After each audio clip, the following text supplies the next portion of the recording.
2027 UP चुनाव से पहले योगी सरकार ने बजट से किया खेल। जी हां, उत्तर प्रदेश सरकार ने वित्तीय वर्ष 2026-27 के लिए अब तक का सबसे बड़ा बजट पेश कर विकास की नई इबारत लिखने का दावा किया है। वित्त मंत्री द्वारा विधानसभा में प्रस्तुत बजट का कुल आकार 9,12,696.3 करोड़ है, जो पिछले वर्ष की तुलना में 12.9% अधिक है।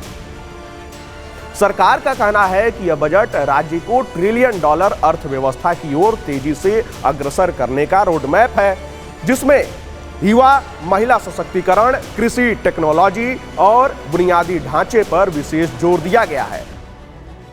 बजट की सबसे बड़ी घोषणा प्रदेश के युवाओं के लिए है। सरकार ने 10 लाख युवाओं को रोजगार उपलब्ध कराने का लक्ष्य तय किया है।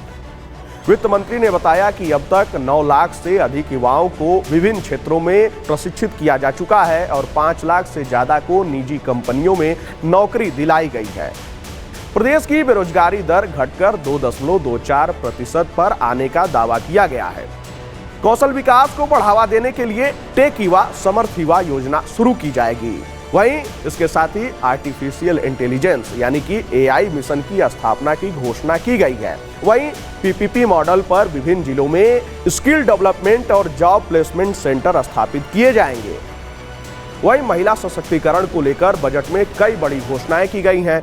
बेटियों की शादी के लिए 1 लाख रुपए की आर्थिक सहायता देने का ऐलान किया गया है। मुख्यमंत्री मातृ सुरक्षा संकल्प योजना को और प्रभावी बनाया जाएगा। वहीं महिला उद्यमियों को बाजार उपलब्ध कराने के लिए मुख्यमंत्री महिला उद्यमी उत्पाद विपणन योजना लाई जाएगी। इसके अलावा महिलाओं की कार्यबल में भागीदारी बढ़ाने हेतु विशेष कौशल विकास केंद्रों की स्थापना का भी प्रावधान है। वहीं वित्त मंत्री ने प्रदेश की आर्थिक प्रगति के अहम आंकड़े भी साझा किए। वहीं कृषि क्षेत्र में सिंचित भूमि का दायरा 60 लाख हेक्टेयर बढ़कर 2.76 करोड़ हेक्टेयर हो गया है। विश्व बैंक की सहायता से यूपी एग्रीज परियोजना के तहत एग्री एक्सपोर्ट हब स्थापित किए जाएंगे। वहीं डीजल आधारित नलकूपों को सौर ऊर्जा में परिवर्तित किया जाएगा। प्रदेश में अब तक 2815 मेगावाट की सौर ऊर्जा परियोजनाएं स्थापित की जा चुकी हैं। एक्सपोर्ट प्रिपेयर्डनेस इंडेक्स 2024 में यूपी ने लैंड लॉक्ड राज्यों में पहला स्थान हासिल किया है। उत्तर प्रदेश भारत का सबसे बड़ा मोबाइल फोन विनिर्माण केंद्र बन गया है, जहां देश के 65% मोबाइल फोन का उत्पादन होता है।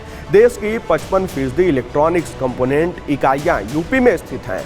प्रदेश का इलेक्ट्रॉनिक्स निर्यात 44,744 करोड़ तक पहुंच गया है। स्टार्टअप रैंकिंग में यूपी को लीडर श्रेणी का दर्जा मिला है। लगभग 50 लाख करोड़ के MOU हस्ताक्षरित हो चुके हैं, जो औद्योगिक निवेश के प्रति बढ़ते विश्वास को दर्शाते हैं।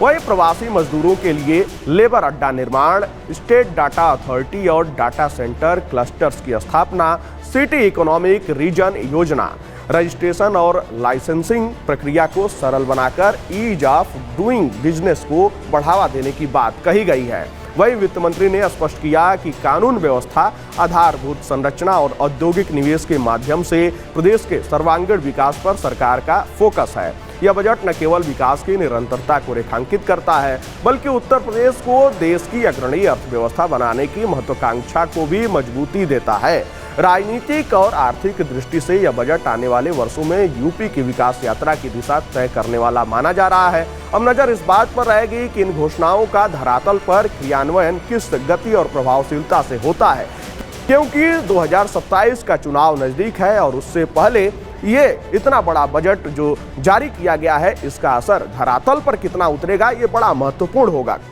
विपक्ष इस बजट को लेकर जमकर निशाना साध रहा है। खैर, आपको उत्तर प्रदेश के बजट से क्या उम्मीदें थीं और इस बजट को लेकर आपकी क्या राय है? आप अपनी राय कमेंट बॉक्स में हमारे साथ जरूर साझा कीजिएगा।